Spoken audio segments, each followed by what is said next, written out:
দুই হাতের ভেতরে হ্যান্ডকাপ লাগিয়ে মনে হচ্ছে কি বড় জিনিস ধরেছি, অথচ কিছুই না। থানায় নিয়ে আমারে বলছে, হুজুর কুলিল্লাহুম্মা মালিকাল মুলকি তুতিল মুলকা মান তাশা, এই আয়াতের মানে কি? আল্লাহ যাকে চায় ক্ষমতা দেন, যাকে চায় নামিয়ে দেন। আমারে বলছে তাহলে প্রধানমন্ত্রী শেখ হাসিনাকে আল্লাহ দিয়েছে, এই তো জায়গা মতো হাত দিয়েছে, যাতে মাথা হলো তাহলে ঠিক আছে, বাড়ি ওই জায়গায়। তো আমার একটা আয়াত ওই সময় মনে পড়ে গেল, সূরা আলে ইমরানের 178 নম্বর আয়াতটা। আল্লাহ পাক বলেন, ওয়ালা ইয়াহসাবান্নাল্লাযীনা কাফারু আন্নামা নুমলি লাহুম খায়রুল লিআনফুসিহিম ইন্নামা নুমলি লাহুম লিয়াজদাদু ইসমা ওয়ালাহুম আযাবুম মুহিন। আল্লাহ পাক বলেন, হে নবী, কাফেরেরা কিন্তু ধারণা করে তাদেরকে আল্লাহ যে নিয়ামত গুলো দিয়েছে, ক্ষমতা, টাকা পয়সা, প্রভাব প্রতিপত্তি, এগুলো মনে হয় তাদের কল্যাণের জন্য ভালোবেসে দিয়েছে। না, ওদেরকে এই ক্ষমতা, টাকা পয়সা, অর্থ সম্পদ, বিত্ত বৈভব দেওয়ার পেছনে আল্লাহর উদ্দেশ্য আছে। এগুলো পেয়ে কাফেররা এমন এমন কাজ করছে যে ওদের পাপের বোঝা যেন পরিপূর্ণ হয়ে যায়। এই 15.5-16 বছরে এই জালেমদের পাপের বোঝা এত বেশি ভারী হয়ে গেছে, লিয়াজদাদু ইসমা, বৃদ্ধি হতে হতে পাপের বোঝা এমন জায়গায় পৌঁছিয়েছে, আপনি যদি বাস্তবতা দেখতেন তাহলে টের পেতেন যারা কোথায় পৌঁছিয়েছে। পৃথিবী থমকে দাঁড়িয়েছে আয়না ঘরের এই দৃশ্যগুলো দেখে, অথচ নিজে আমি দেখে এসেছি কত কঠিন মারাত্মক জায়গা এটা। মাটির উপরের ঘরে মানুষ তালাবদ্ধ হয়ে থাকতে পারে না, আর মাটির নিচে কোনো আলো বাতাস নেই। এটা কি কবর নাকি সে নিজেও জানে না। 24টা ঘন্টা তালা লাগানো, এদিকে 2.5 হাত, এদিকে 1.5 হাত, এতটুকু জায়গায় সামনে একটা টয়লেট দেওয়া। জালেমদের এত দিন অত্যাচার, জুলুম, নির্যাতন করার পরও মন নরম হয় নাই। আর এখন মাঝে মাঝে ভিডিও বার্তা পাঠায় যে আমার দোষ কি যে মানুষ আমারে তাড়িয়ে দিল। কোন দোষ পাননি, এদিকে আসেন, আপনার দোষ দেখাচ্ছে।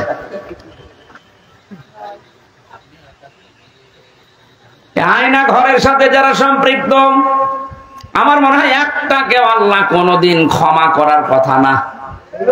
যে কষ্ট তারা মানুষকে দেয়, পশুর সাথেও মানুষ এত বড় নিকৃষ্ট আচরণ করে না। আরে ভাই, সেখানে 1 ঘন্টা, 5 ঘন্টা, 10 ঘন্টা, 2 দিন, 4 দিন রেখে ছেড়ে দিলেও তো হয়। আপনি চিন্তা করতে পারেন 8 বছর একটা লোককে ওইভাবে বেঁধে রেখেছে। সারা বাংলাদেশের সব মানুষ যদি এদেশের জালেম যারা ছিল তাদেরকে মাফ করে দেয়, ব্যারিস্টার আরমানের বউ জীবনও মাফ করবে না।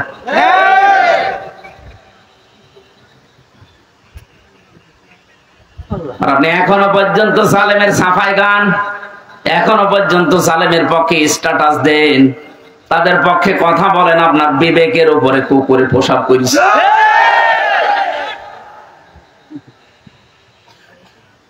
বলে, আপা আপনি ঘাবড়াবেন না, আপনি ঘাবড়ালে আমরা নরম হয়ে যাই। সেনাবাহিনী ধরেছে ওইটারে নরম বানিয়ে ফেলেছে। পাপের বোঝাটা এত বেশি পরিপূর্ণ হয়ে গেছে, আল্লাহ বলেন আমি যখন নিজে ওকে ধরেছি, ইন্না বাতশা রাব্বিকা লাশাদীদ, তোমার রবের ধরা বড় শক্ত ধরা। ওয়ালাহুম আযাবুম মুহিন, তাদের জন্য অপমানজনক শাস্তি আল্লাহ রেডি করেছেন। এর প্রমাণ কালামানিক ডিসি পর্যন্ত উড়ে গেছে। ফরিদপুরের একজন সন্তান খান সাহেব নামে, মতিয়ার রহমান খান, ও একটা ডাবিং করেছে টকশোর। কালামানিকের মহিউদ্দিন খান বলছে না, তাই বলে আমার বিসিতে মারবে।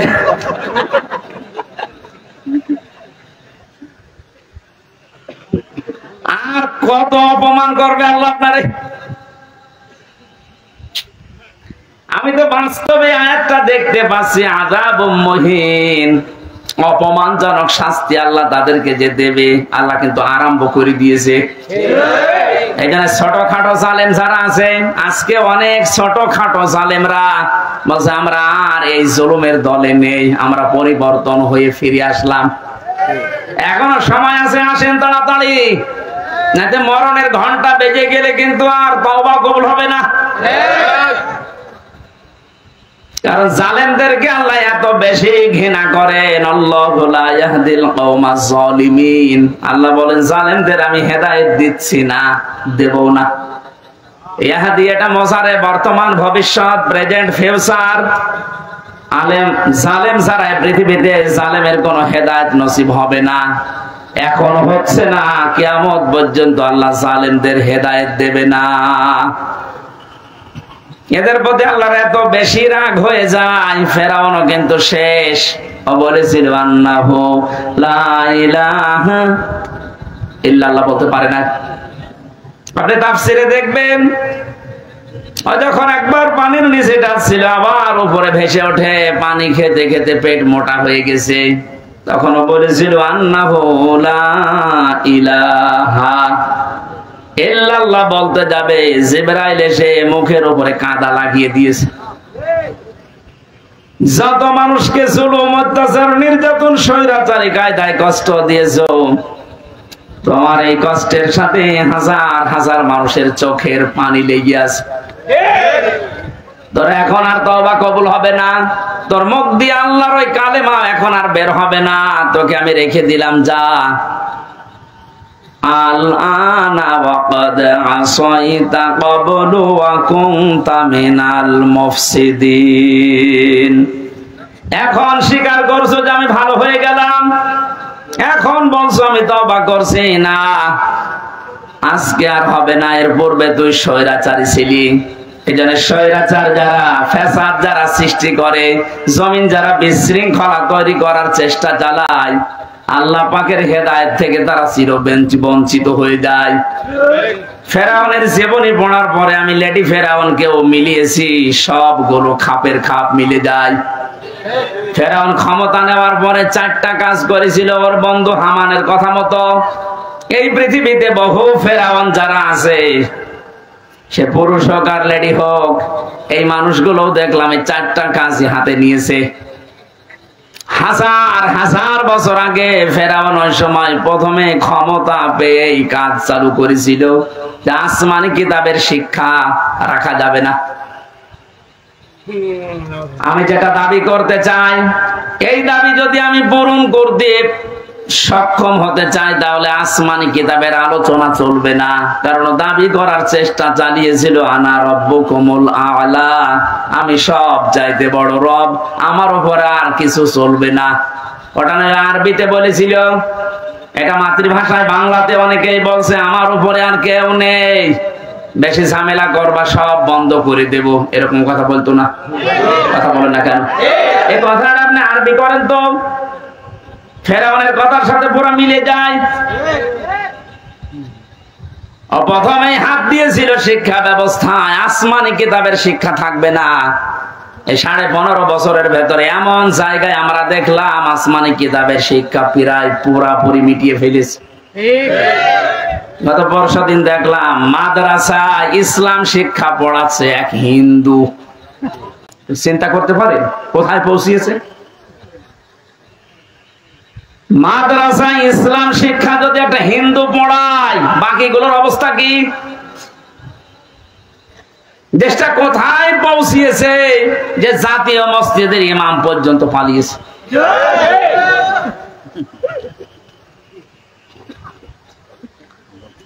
কত বড় দুর্নীতিগ্রস্ত হলেন, বাইতুল মুকাররমের ইমামও পালিয়ে যায়, ওরেও খুঁজে পাওয়া যাচ্ছে না। ফেরাউন ক্ষমতা পাওয়ার পরে ও যা করেছিল প্রথমে, আজকে পৃথিবীতে অনেক জালেমকে আমরা এইটাই দেখেছি, ওরা প্রথমেই হাত দিয়েছে শিক্ষা ব্যবস্থায়। আল্লাহর কোরআনের, নবীজির হাদিসের জীবনী যেগুলো ছিল এগুলো সব বাদ দেন, এইগুলো চলবে না। এভাবে যদি 10টা বছর চালাতে পারে, হামান ফেরাউনকে বলেছিল বন্ধু 10টা বছর যদি আসমানি কিতাবের আলোচনা বাদ দিয়ে জাতিকে চালাতে পারো, পুরা জাতি গোমরাহ হয়ে যাবে। চিন্তা করেছেন কোথা থেকে নিয়েছে এই বিষয়গুলো? 2 নম্বরে, আসমানি কিতাব যারা শিক্ষা দেয়, এই আলেমগুলোকে কারণে অকারণে দুনিয়া থেকে বিদায় করো, তাই করতে আরম্ভ করেছিল। কত আলেম বিদায় নিয়েছে, কত আলেম এখনো পর্যন্ত ছেলে আছে।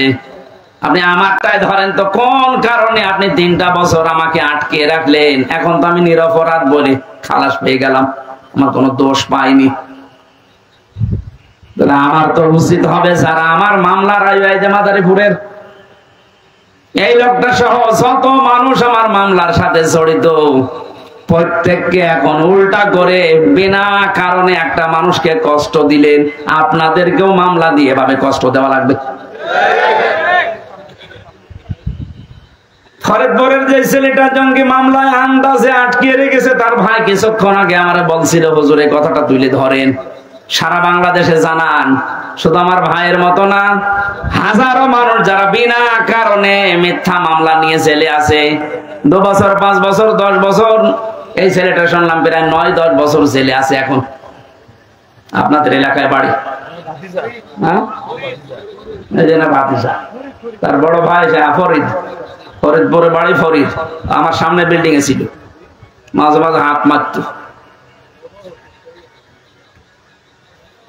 আমাকে যেটা বলেছে আমি ওইটা বলেছি বহু জায়গায়, এখনো বলছি যে রেকর্ড হচ্ছে।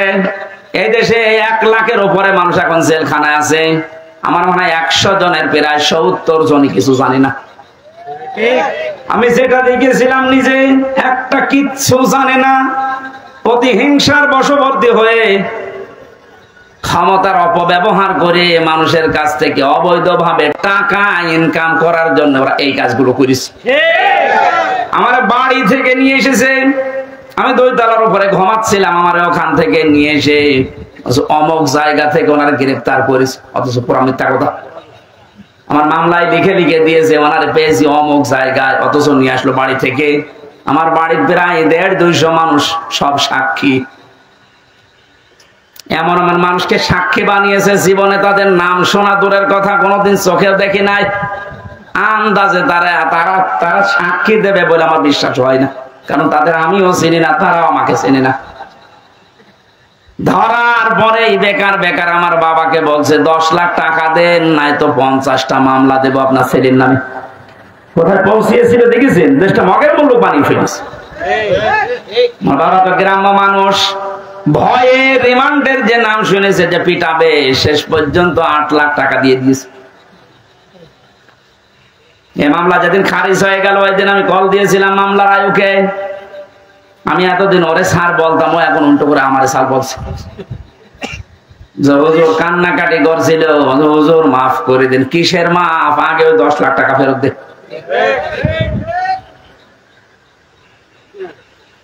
কারণে অকারণে হাজারো মানুষকে আপনি এভাবে জেলখানায় রেখেছেন, যাদের মামলা প্রমাণ হয়ে যাচ্ছে, যারা নির্দোষ খালাস পেয়ে যাচ্ছে। আমার মনে হয় উচিত হবে সরকারের এই মুহূর্তে আইন পাশ করা, যারা এই মামলার আয়ু থেকে জড়িত উপর পর্যন্ত প্রত্যেকে এভাবে 8-10 বছর করে জেলে রেখে দেন। দেখেন কেমন লাগে।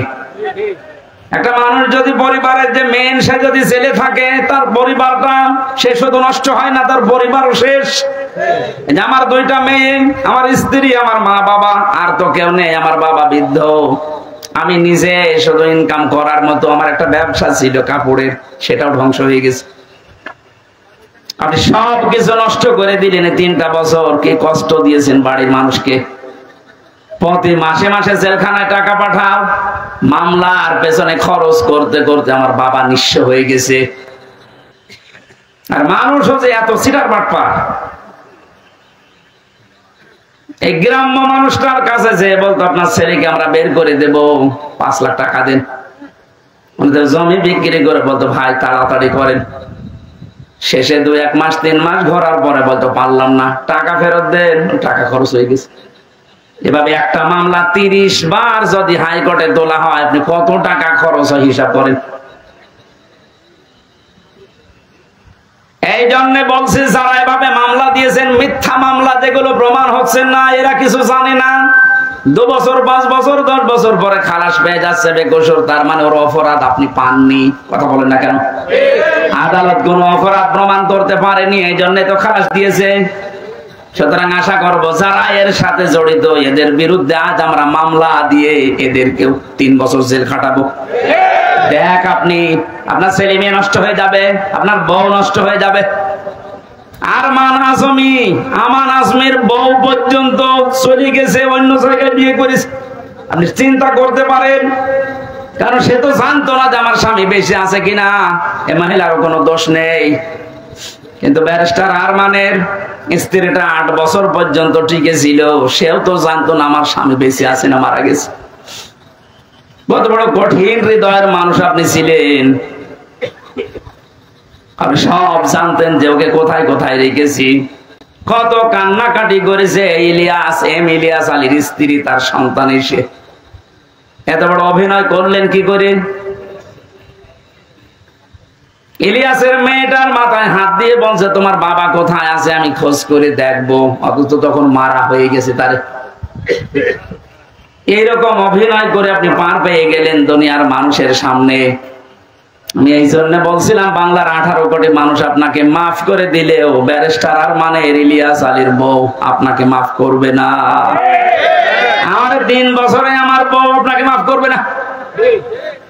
আমার ওই ছোট মেয়েটা 1 বছর রেখে গিয়েছিলাম ছেলে, এখন ওর 4 বছর, ও তো আপনারে মাফ করবে না, কারণ ও আমার চিনি না। ও মনে করে এরকম বহু হুজুর বাড়ি আসে, এটাও এরকম হুজুর। আমি যেদিন জেলখানা থেকে বাড়িতে ঢুকলাম, ওরে কোলে নিয়েছি, আমার বলছে হুজুর আমাদের বাড়িতে চলেন। কারণ 3 বছর আমাকে যোগাযোগ বিচ্ছিন্ন রেখেছিল, আমি জানতামই না যে বাইরে আমার কেউ আছে কিনা। এত কঠিন অবস্থা, ও চিনবে কি করে? ওই যে আদালতে প্রিজন ভ্যান ধরে ঝুলেছিল, এটা মনে হয় ভাইরাল হয়েছিল একবার।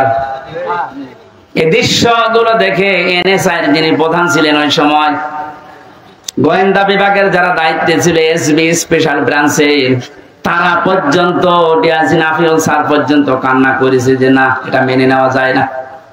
এতটুকু একটা বাচ্চা 3.5 বছর বয়স, ও প্রিজন ভ্যান ধরে ঝুলে আছে বাবাকে এক নজর দেখার জন্য। এরপরও আপনার মন গলে নাই। আপনি যদি জানতেন যে অপরাধী, তাহলে তো শাস্তি দিতে পারতেন। আপনি নিজেও জানেন, এমনকি অফিসাররা আমারে বলতো হুজুর আপনি কিছু করেননি, আমরা জানি। কত বড় শয়তান দেখেছেন? নিজেরা বলতো যে আপনি কিছু জানেন না, আমরা জানি। তারপরও ওরা এই অবস্থাগুলো করেছে। এমনি জেলে দিলে তো হতো, জেলে গেলে সারাদিন ঘোরাফেরা করা যায়, বিশাল এরিয়া। এরকম গ্রামের মতো 3-4 গ্রাম মিলে একটা জেলখানা, কাশিমপুর কারাগার, এরকম 3-4 গ্রাম মিলে 1, 2, 3, 4। এখানে সারাদিন যদি ঘোরাফেরা করেন মনে হবে বাড়ির মতোই আছি। বিকাল 5টার সময় তালা লাগিয়ে দেয়, সকাল 7টায় আবার খুলে দেয়। বিভিন্ন মানুষের সাথে দেখা হয়, জেল খাটা ঝামেলা না, খাবারের সমস্যা আছে।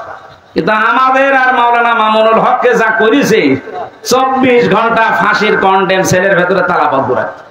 মনে হচ্ছে কি করেছি আমরা, অথচ কিছু জানি না।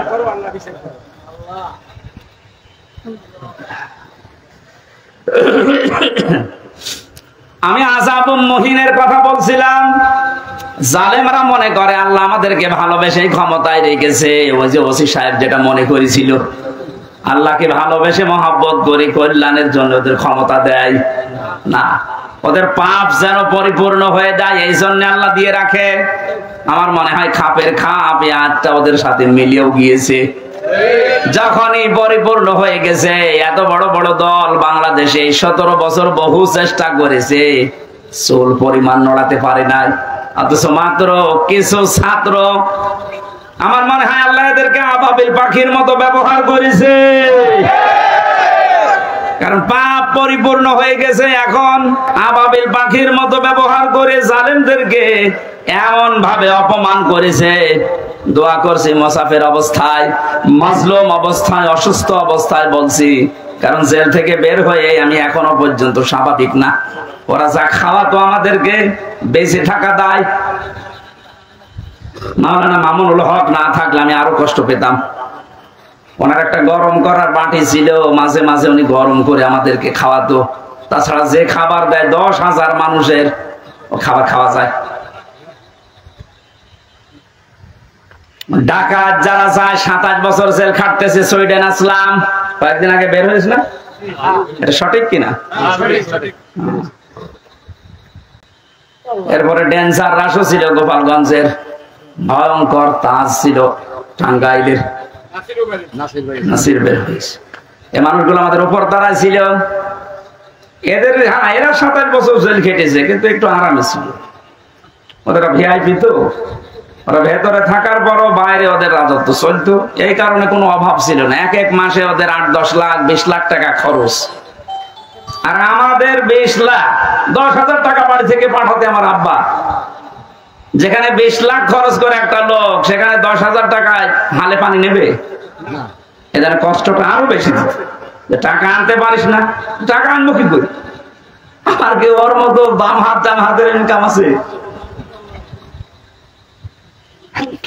এই কষ্টগুলো দেওয়ার কারণে শেষ পর্যন্ত, তারপরও বলছি, ওনারা যদি ফাঁসির কন্ডেম ছেলে না রেখে আমার শুধু জেলে রাখতো, আমার মনের ভেতরে এত দুঃখ কাজ করতো না। এমন করেছে আমার সহ্যের বাইরে চলে গেছে।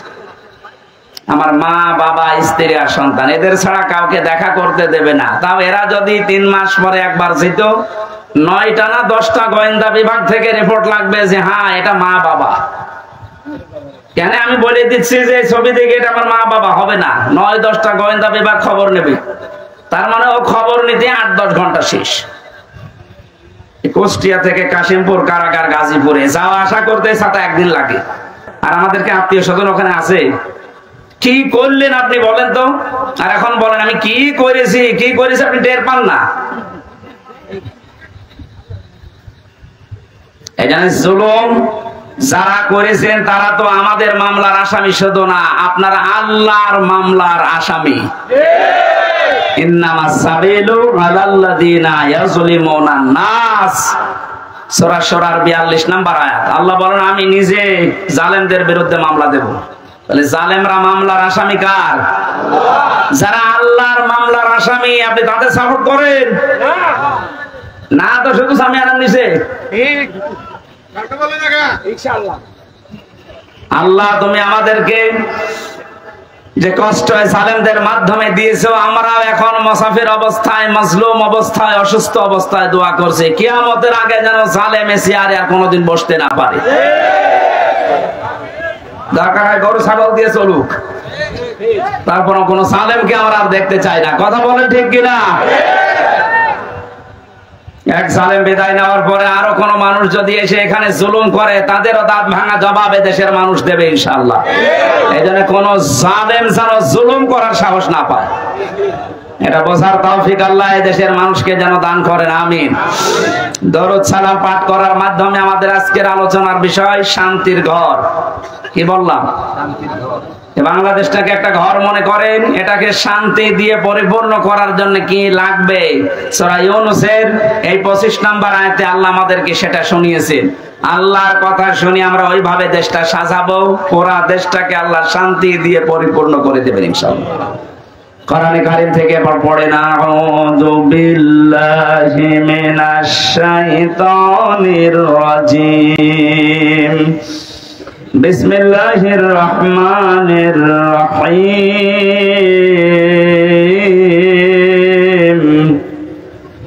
ওয়াল্লাহু ইয়াদউ ইলা দারিস সালাম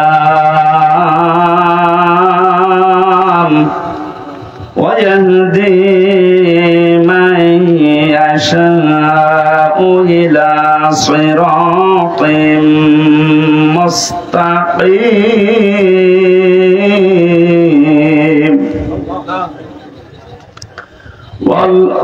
লিল্লাযীনা আহসানুল হুসনা ওয়া জিয়াদা।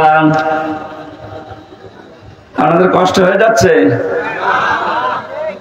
নিচে কি ভেজা নাকি? একটু খেয়াল করে শুনবেন, আমরা তাফসীর আকারে কথা বলবো ইনশাআল্লাহ। সূরা ইউনূস কোন সূরা? বলেন বলেন। এটা একটা নবীর নাম। কার নাম? মানুষ বিপদে পড়লে একটা দোয়া পড়ে, দোয়ার নাম কি? জালেমরা এমন বিপদে পড়েছে এই দোয়া পড়তে পারে না, কারণ আল্লাহ যারে বসিয়েছে তার নাম ইউনুস। পড়বে কি করি? দোয়া ইউনুস পড়তে গেলে ওর নাম আসবে। এজন্য বলছে আমি এমন ঝামেলা আছি, বিপদে পড়েছে, ইউনুস পড়বো, সে কায়দাও নেই, যে আসতেছে ওর নাম কি?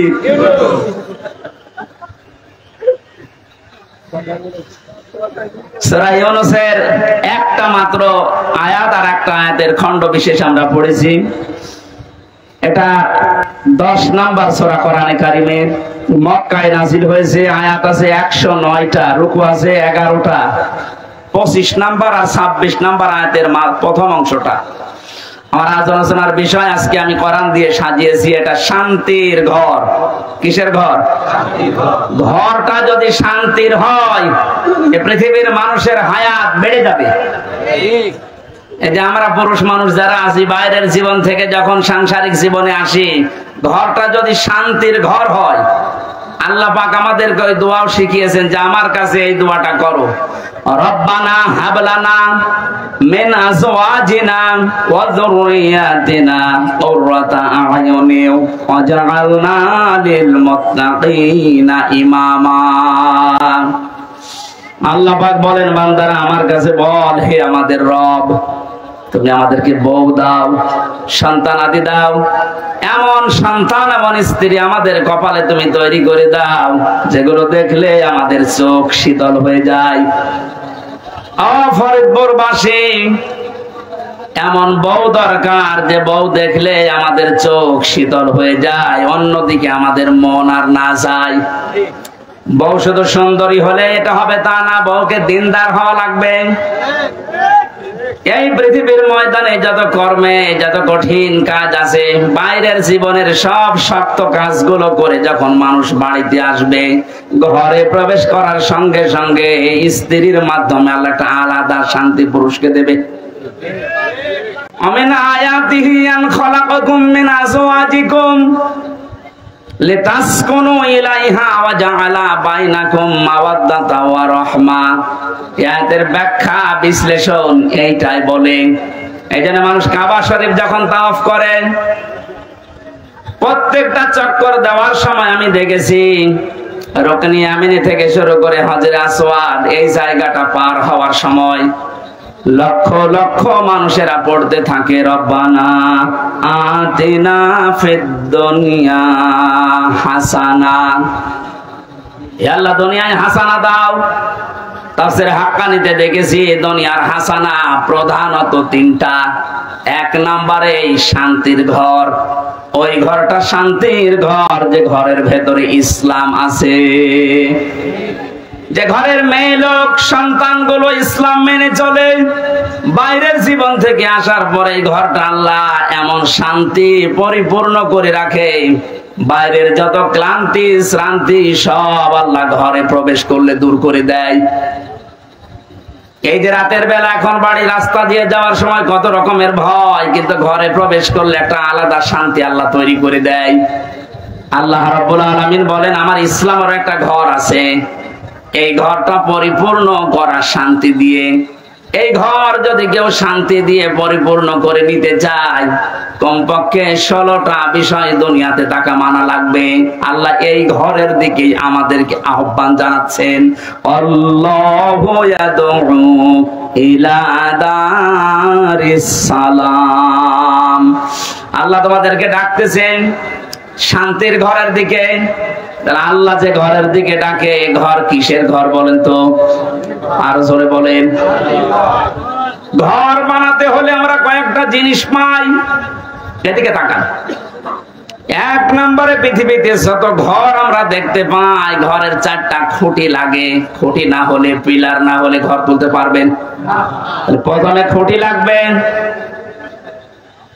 এই খুঁটি 4টা খুঁটি যদি আপনি ইসলামের যে ঘরে প্রবেশ করতে চান, এই ঘরের 4টা খুঁটি আল্লাহ সাজিয়েছেন নামাজ দিয়ে, রোজা দিয়ে, হজ দিয়ে, যাকাত দিয়ে। ঘরে শুধু খুঁটিগুলোই হলে হয় না। কেউ যদি ঘরকে মজবুত করতে চায়, বিপদ আপদ থেকে, শত্রুর হাত থেকে মুক্ত করতে চায়, অবশ্যই ঘরে বসবাস করার জন্য ছাদ দেওয়া লাগবে, না টিনের ছাউনি দেওয়া লাগবে। কথা বলেন ঠিক কিনা? আল্লাহ যে ঘরের কথা জানাচ্ছেন যে ইসলাম নামক ঘরে, ঘরে প্রবেশ করলে শান্তি পাওয়া যাবে, এই ঘরটা আমার আল্লাহ ছাদ হিসাবে যার নাম দিয়েছেন, এইটার নাম হচ্ছে কালিমা। আপনি এইটা না থাকলে ঘরে প্রবেশ করতে পারবেন ঠিকই, তো থাকতে পারবেন না আরামে। ওপর থেকে বৃষ্টি আসবে, ভিজে যাবেন, এমনকি বহু ঝড় ঝাপটা আসতে পারে। আমরা এখন এমন একটা ঘর তৈরি করতে চাই বাংলাদেশকে, যে ঘরে এই ডাকাতি থাকবে না, ঝড় ঝাপটা আসবে না, চিন্তা থাকবে না, চিন্তা রাহাজানি এরকম কোন ভয় আমাদের এই ঘরের ভেতরে আসবে না।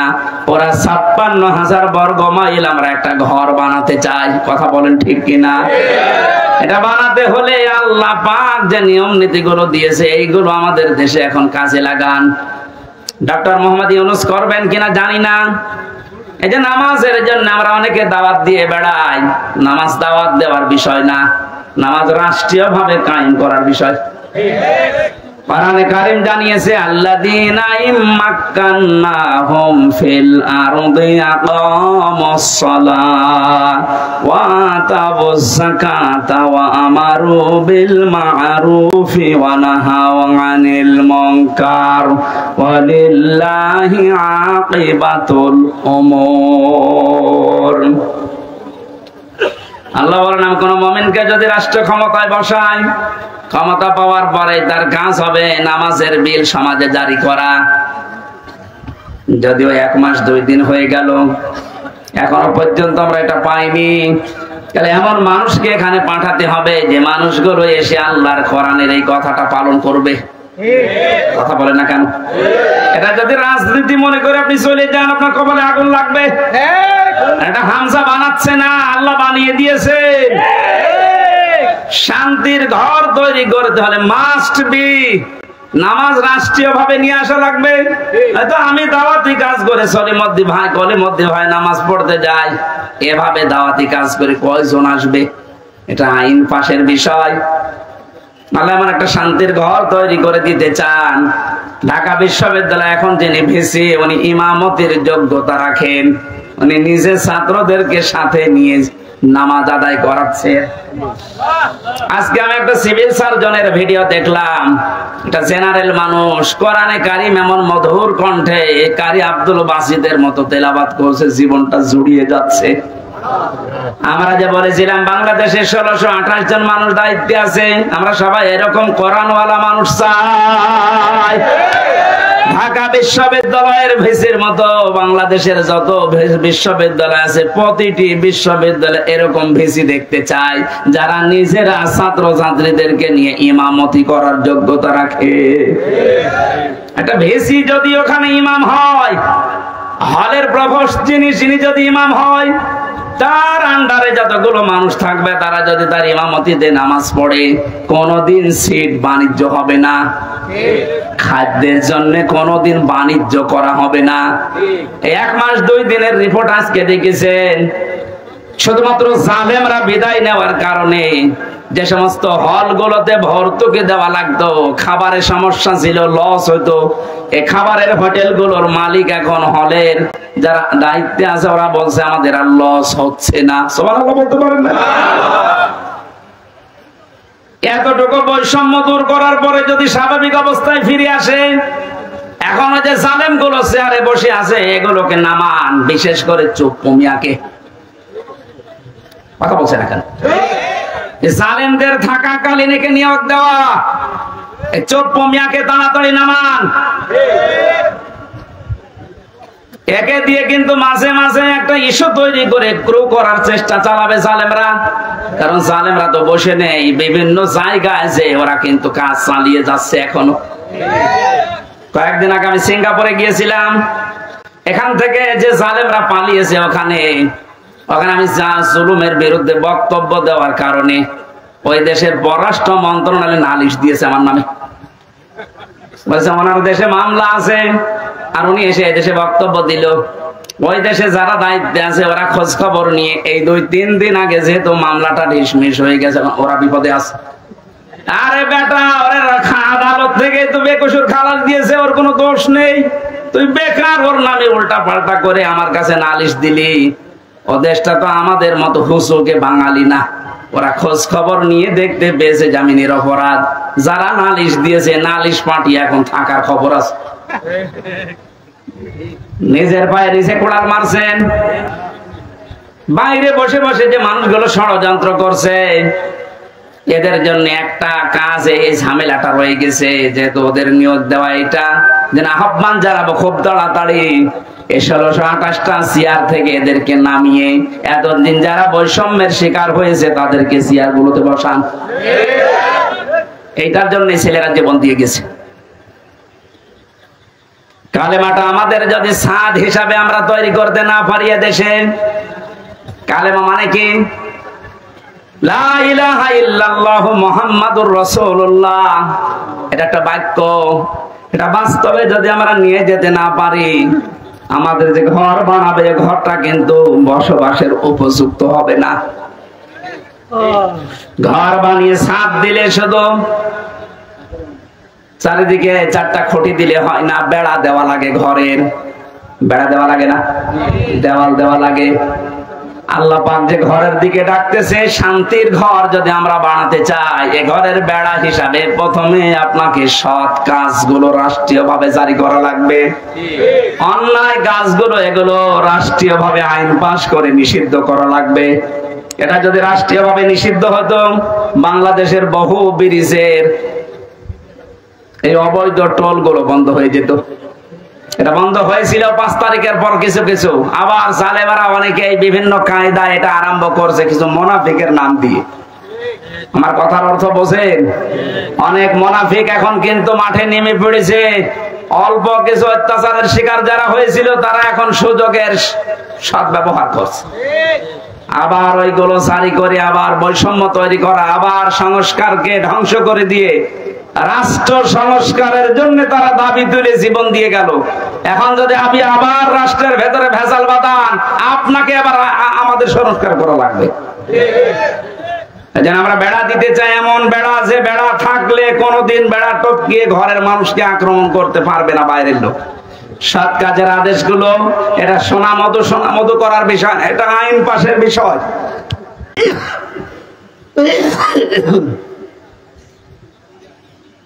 সামাজিক জীবন ঠিক করা লাগবে চালানা হিসাবে। ঘরে চালানা লাগে, ভেন্টিলেটর লাগে। পারিবারিক জীবন ঠিক করা লাগবে এই ঘরকে মজবুত করার জন্য। পারিবারিক জীবন ঠিক করার সেই সর্বপ্রথম যেখান থেকে বিয়ে করে মানুষ শুরু করে, ওখান থেকে ইসলামকে নিয়ে যান। বাংলাদেশে বহু জায়গায় বিবাহের ক্ষেত্রে দেখা যায় হারাম কাজ দিয়ে বিয়ে আরম্ভ হচ্ছে। অনেক ছেলে তার বাবাকে সহ দেখতে যায় মেয়ে। কোথায় পেয়েছেন এটা? ওই মেয়েটাকে আপনি বিবাহ করবেন, আপনার জন্য দেখা যায় যাচ্ছে একবার, আপনার বাবার জন্য দেখা যায় যাচ্ছে বিয়ের আগে। কথা বলেন না কেন? বিয়ের আগে যে আপনি তাকে দিয়ে দেখাচ্ছেন, কিন্তু হারাম দিয়ে শুরু করছেন। অনেকে আবার দোলা ভাই নিয়ে যায়। এই যে পারিবারিক জীবনের যে বেড়াটা, যে চালানাটা আমরা নষ্ট করে ফেলেছি আজ। এই জন্য মায়েদের পেটে এখন আর আব্দুল কাদের জেলানি আসে না। এক কথা বলছে না কেন? আসলে আজকেও কত মানুষ দোয়া চাচ্ছিল। আমি দিনের বেলা আজকে মাহফিল ছিল আমার মাগুরা শ্রীপুরে। কত মানুষ ছোট ছোট বাচ্চা নিয়ে এসে দোয়া চাচ্ছে। তো দোয়া করেন ছেলে যেন আব্দুল কাদের জেলানি হয়, অমুক হয়। আব্দুল কাদের জেলানি ছেলে এমনি হবে? আব্দুল কাদের জেলানি যে মায়ের পেটে এসেছিল, ওই মায়ের পেটের দিকে তাকান আর আপনার স্ত্রীর পেটের দিকে তাকান।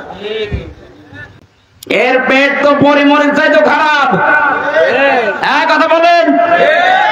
সারা দেশের মানুষ দেখা শেষ, আর আব্দুল কাদের জেলানির মায়ের পেট তো এরকমই ছিল।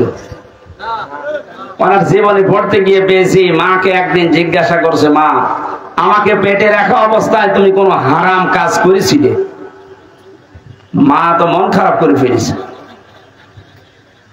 ডাক দিয়ে বলে, সন্তান আমার কি বললি? তোকে পেটে নিয়ে কোনো হারাম কাজ করবো মানে? হ্যাঁ, আমার মনে হয় তুমি আমার পেটে নিয়ে কোনো হারাম কাজ করেছিলে। নয়তো আমি যা পড়ি আমার কোনো পড়া মনে থাকতে চায় না। মা বলছে, বাবারে প্রশ্ন যখন করলি তোকে পেটে নিয়ে কোনো হারাম কাজ করেছি বলে আমার মনে হয় না, তবে একটা কথা আমার মনে আছে, আমার পেটে যখন তোর বয়স 9 মাস, কয় মাস, তোকে নিয়ে আমি বেড়াতে গিয়েছিলাম তোর নানির বাড়ি, উঠানের উপরে দেখলাম কিছু আচার রোদে শুকাতে দিয়েছে, ওইটা আমি তুলে খেয়ে ফেলেছিলাম। পরবর্তীতে জানলাম যে ওটা পাশের বাড়ির একজন রোদে শুকাতে দিয়েছে। ও বাবা আব্দুল কাদের, মানুষের জিনিস আমি না বলে খেয়েছি, আর এটা হচ্ছে চুরি। এটা কি? কারো জিনিস না বলে খাওয়া, না বলে নেওয়া, এর নাম চুরি। এর নাম কি? আরো জোরে বলে। যেহেতু আমি চুরি করে ফেলেছি, ওই হারাম মালের প্রভাব তোর মেধার উপরে পড়েছে, এই কারণে তোর পড়া মনে থাকে না। ফরিদপুরের মা বোনেরা, আপনারা আছেন কিনা আমি জানি না, আপনার পেটে আব্দুল কাদের জেলানি, ফাতেমাতুজ জোহরা এমনি আসবে। তার সন্তান পেটে রাখা অবস্থায় মানুষের জিনিস না বলে খাওয়ার কারণে তাও ভুল করে মনে করেছিল আমার নিজের মায়েরটা। এই কারণে যদি মেধার উপরে সন্তানের প্রভাব পড়ে, আর আপনারা আমাদেরকে পেটে নিয়েছে যারা, ওরা কত কিছু না বলে খেয়ে হজম করে ফেলে।